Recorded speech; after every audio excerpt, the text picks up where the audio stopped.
السلام عليكم ورحمة الله وبركاته، أحبائي المتابعين في كل مكان. معاكم الشاعر الرياضي أحمد صلاح، والنهارده معانا مباراة رائعة بين لاعب عندي في فوة في أكاديمية أحمد صلاح صالة كينج بونج مركز شباب فوة، وبيلاعب بطل صغير ناشئ لسه من اللعيبة المحترمة جدا، وهو لاعب من أحبائي ومتابعيني يعني، ولاعيب كان كويس جدا.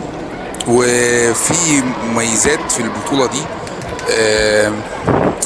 كان فيه مميزات وعيوب. طبعا اي حاجه في الدنيا لها مميزات وعيوب. شفت انا لعيبه عندها روح رياضيه، حتى بعد ما خسرت كانوا لعيبه جامدين جدا، وممكن خسروا الناس زمايل ليهم، مجرد بس ما زعل 3 4 ثواني كده ونزل على الارض قام ابتسم وراح سلم على زميله وسلم على الكوتش هنا وهنا، واللاعب برضو اللي فاز سلم على زميله والكوتش هنا وهنا، وفي روح رياضيه جميله.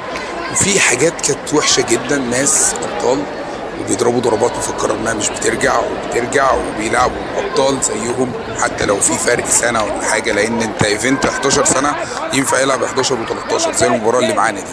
يعني ادم 11 سنه فهو تحت 11 طبعا، لسه ان شاء الله ربنا يبارك، وعنده كمان سنه كمان تحت 11 سنه، وبيلاعب واحد، ودي كانت في بطوله 13 سنه عادي. فممكن واحد صغير يكسب واحد كبير. التنس عمره ما كان لا بالسن ولا بالطول ولا بالجسم، التنس بالاداء والتمرين والاجتهاد، وانت رجول على الطاوله ولا لا، والكسبان كسب والخسران خسر، والاثنين اصحاب وحبايب. الخسران بيشوف هو خسر ليه ويحاول يطور نفسه، والكسبان كسب وبيحاول برضه يطور من ادائه، لان دي مش نهايه المطاف، دي بطوله ناشئين. مهما كان حتى المحترفين الجامدين لو اقتنعوا بمستواهم، مستواهم هينزل وهيخسروا بعد كده ماتشات كتير. فطبعا دي كانت مباراه بين ادم، هو هنا تقريبا خسر الجيم الاولاني، وانا هنا بديله نصايح، وهو من اللعيبه المجتهده وبينفذ الخطط جميله على الطاوله، لعيب كويس جدا. برضو اللعيب التاني كان بيلعب كويس، يعني المباراه خلصانه، يعني كانت رايحه جايه كل اللي جام في شوز وعلى 9، فكان ممكن اي لاعب يخسر واي لاعب يكسب يعني. فطبعا انا مبسوط بالبطوله وباداء الفريق بتاعي اللي كان موجود في البطوله. هي اول بطوله ودي مش بدايه المطاف، دايما قبل كده كنا بنبتدي وبطوله ونبطل باقي السنه، يعني نلعب شهرين ونبطل. واللعبه اي لعبه رياضيه عايزه استمراريه، مجرد ما انت استمريت هتكسب. فطبعا الناس اللي كسبوهم عندهم استمراريه وبيلعبوا بطولات على طول ودعم من الاهل وكده. احنا الدعم عندنا هنا من بعيد لبعيد كده، ناخدوا اللعيبه ونروح بقى البطوله. فطبعا انا اناشد اللعيبه اللي هي بتطلع مع المدربين بتوعهم ما تتعبوهمش ويحبوا بعض، ده هيصنع الفارق جامد جدا، ان اللعيبه من نادي واحد يشجعوا بعض. هيعوض فرق ان في اسره طالعه مع ابنها وما اشتكاه ومظبطاه وقاعد في التكييف ورايح بس على ماتشه. انت هتعرف تعوض الفرق ده بان انت تكون بتدعم زميلك، واقف جنبه، مركزين مع بعض، مش طول النهار المدرب يطلع ينادي على اللعيبه من بره يشوف ده راح فين، ده بيتزحلق، ده بيلعب، ده راح يتفرج على ماتشات كوره ريشه ولا كيك بوكس في ملعب تاني جوه استاد القاهره. كان في بطولات ياما شغاله معانا. فانا يعني بقول للاعيبتي واللعيبه الاخرين برضو اللي بيطلعوا مع مدربينهم زيهم كده، والامكانيات برضو مش احسن حاجه، ويقعدوا في بيت شباب او حاجه، يعني بتبقى برضو في جو حر كده يعني. وبرضو القاهره كان جوها حر جدا في اليومين بتوع البطوله دول. طبعا انا يعني انا كان نفسي انا بعلق على الماتش، بس انا يعني حبيت بدل ما اعمل فيديو كده عن البطوله وعن المميزات والايجابيات والعيوب وكده، فانا حبيت اتكلم. وفي المباراه اللي معانا دي جميله، مباراه جميله جدا بين الاثنين ابطال، وانا مش هطول عليكم، انا هسيبكم برضو تتفرجوا على المباراه ويستمتعوا ارسال وارسالات فاضيه ودي كوره تاتش، وان اللعيب ما يزعلش ويفكر في النقطه اللي بعدها، يكون في تفكير ايجابي. طالما انت خلاص نقطه وخلصت، انا افكر في النقطه اللي بعدها، البوينت اللي بعده، حتى لو كوره جت تاتش او جت حظ ما ندوبش حظ بقى، لان انا ممكن بدل ما اكسب اخسر باقي الجيم او باقي المباراه. طب جت كوره تاتش كان عادي، جت كوره حظ، لعيب كسب كله حظ، توفيق ربنا فوق كل شيء. انت لو بطل ومعكش توفيق ربنا مش هتكسب. والتوفيق انا دايما اقولها، والحظ والحاجات دي ما بتجيش غير اللعيب المجتهد. اكيد انت اجتهدت، لو قسنا بالمسطره كده 6 سم والتاني 6 سم ونص، فنص سم ده يخليه يفوز حتى لو انت شكلك احسن على الطاوله. فعادي. فهو الاجتهاد وفي فروقات تانية طبعا بتفرق، بتنضاف للاجتهاد يعني، زي دعم الأسرة مثلا. فيعني احنا يعني حاجة جميلة جدا، كانت مباراة رائعة بين كابتن آدم وبين اللاعب اللي هو قدامه ده. كانت يعني بطولة موفقة للجميع يعني. هنبص كده، هنعلق على البوينت ده كده. مثلا آدم خد التعليمات مثلا ولعب إرسال في وسط الطاولة، بيفتح بعدها. طبعا هو عشان دور ولعب إرسال فاضي، المفروض ما يدورش دي، المفروض يضربها من فوق، انتوا فاهمين. التاني بيلعب إرسال في سايد سبين، الكرة بتيجي عليه بيضرب سبين بسبين، واحدة واحدة هيبقى عنده استمرارية وهيبقى بطل وهيبقى لعيب. هو لعيب كويس جدا يعني. هو اللي فرق بين لعيب ولعيب انه التاني بيودي الكرة اكتر على الطاولة. كرة ضاعت في السن ده، انت محتاج ان انت تكون هادي وتودع الكرة وما تضربش ضربات جامدة من غير دورانات يعني، لازم تشتغل يعني. هو ده ارسال، الكرة جت عالية، ضرب سبين او بيدور، ماشي معاه دورانات اهي، دورانات ورافع مضربه جميل جدا، والكرة جت الشبكة طلعت بره، كسب البوينت آدم. وجود لك آدم الطراوي، هارد لك. اللاعب اللي قدامه لعيب جميل جدا، هيبقى لعيب كويس في المستقبل. واسيبكم تستمتعوا بباقي المباراة. إلى اللقاء. ما تنسوش خالي محمد بالرحمة والمغفرة. كان معكم الشهر ده أحمد صلاح، سيكون بينكم. ولا لعيب نفس الكورة دي استعباد.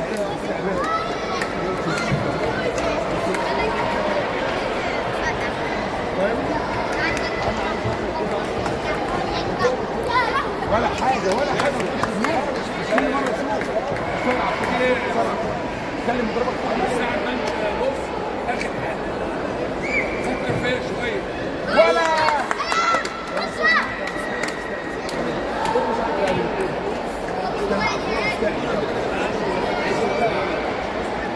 لعين عشان نجم. يلا حط المضرب.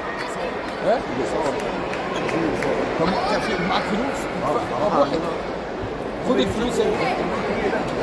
صح كده. الكرة اللي هو بيوقفها لك دي ما بتبقاش معروفة. فاكر الفلاش بتاعها دي من فوق وقت المضرب استمر زي ما دي مزعجة خالص. هو الخد ده بعد كده بيجي بيجي بس انت لما بتلعبوا ورا بعض ما بيضربش. قصير على الشعبات يعني. بس ده المرة دي حصلنا عند جواز. مش هنلعب دماغك بره. لما تكون بره تلعب بره شوية. المدرب بيشاورين الشبوع شوية. زي ما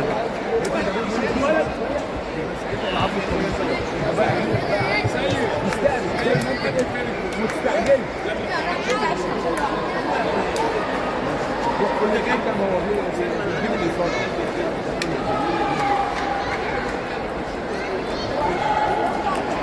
ولا لعيب.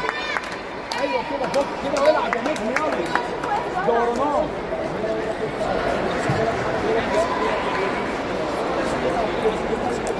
ولا لعيب قوي.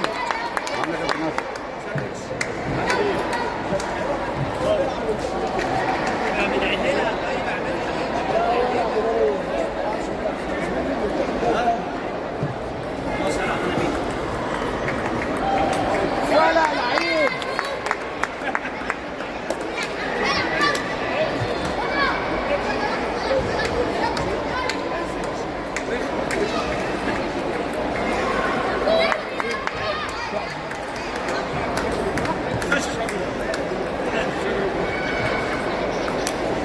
مش كل دي، مش كل دي، من فوق وقف ايدك. يلا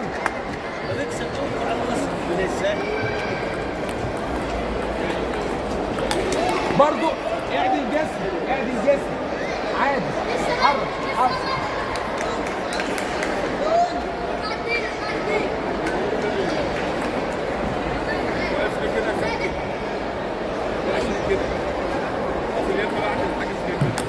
ولا لعيب.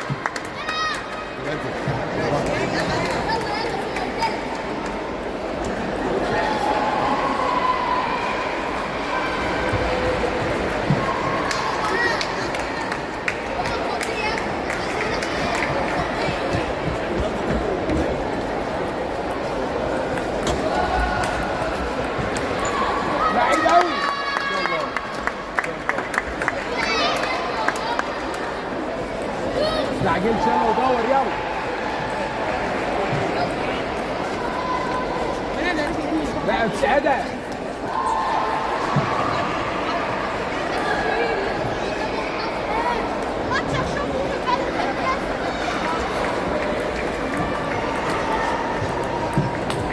لعيب قوي.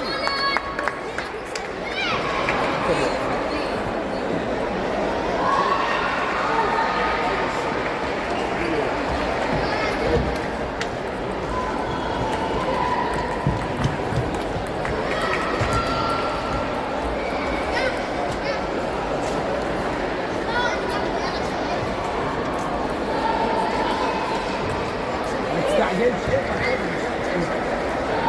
البوي اتجاهها.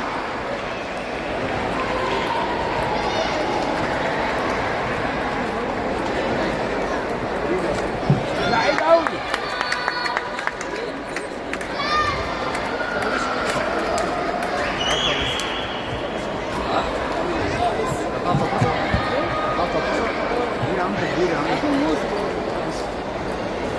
لعيب.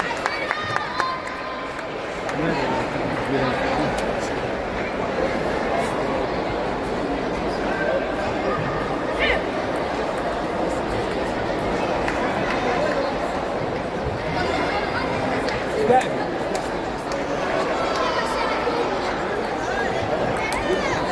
لعيب قوي. صح كده، ما تنزلش مضربه.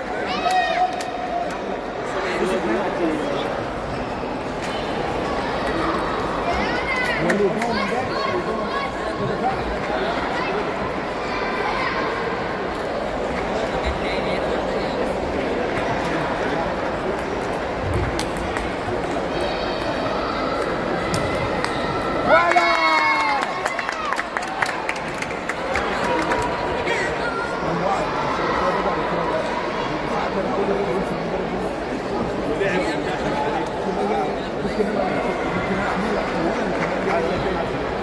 بسرعه كده يعني لخبطت معاك. ماشي هو لسه برضه اول ما اول اللي بعدها هو مستنيك انت تجري عشان يمشي معاك ويوزعك. فانت لما تلاقي نفسك تقف تقول لي الكوره بقى تاني راح معاه ووزعها في القطع مستعجل. ايوه انا شفت قد ما هو انا انبسطت ان انت مضايق سميت لي ايه عشان طلعت الطب الازرق وانت تضيعه تاني. يلا يا اندومي. شد شد.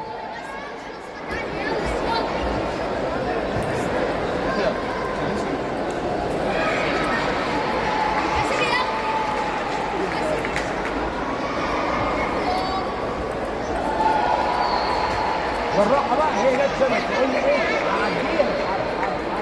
عارف اللي هو ايه ده؟ ولا حاجه قصير على الحاجه. بس كده لعيب. يلا استقبل. مش عرفت الف.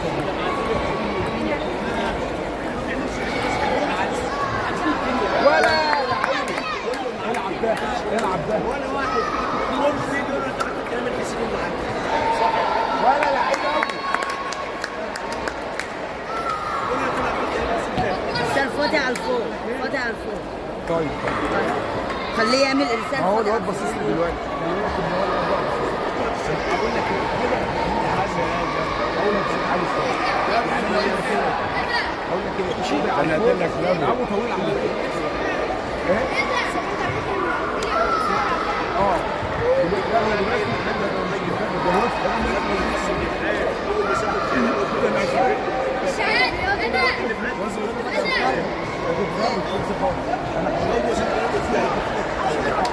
اتنين واحد لسه ده كل ده في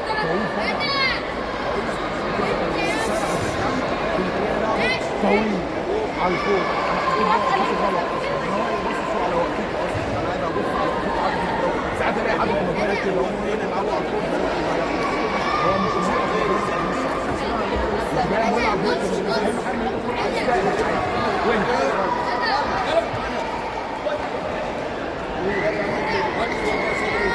على الفوق. يلا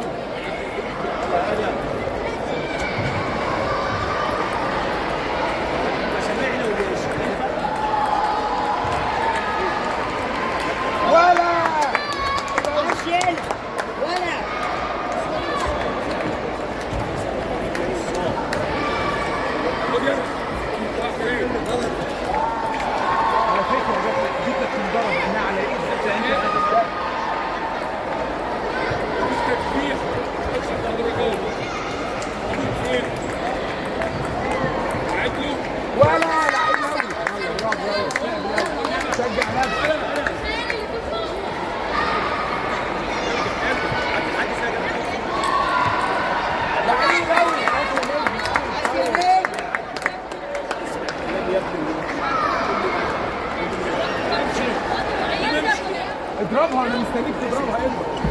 كان 6-3 ابره. وصار على الفوق. عندك ماتش؟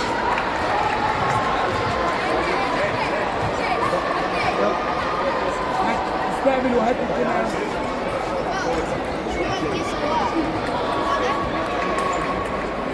ولا لعيب يا ابني اللعيبه. يلا يلا.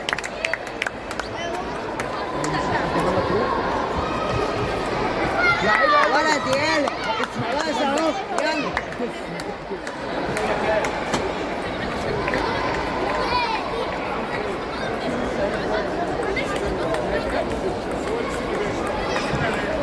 ولا ولد اهو يا ابني. شويه فلوس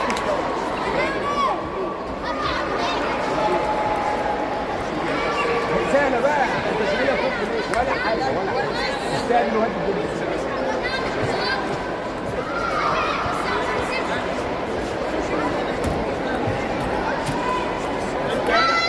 بونت بونت. يلا يلا يلا يلا.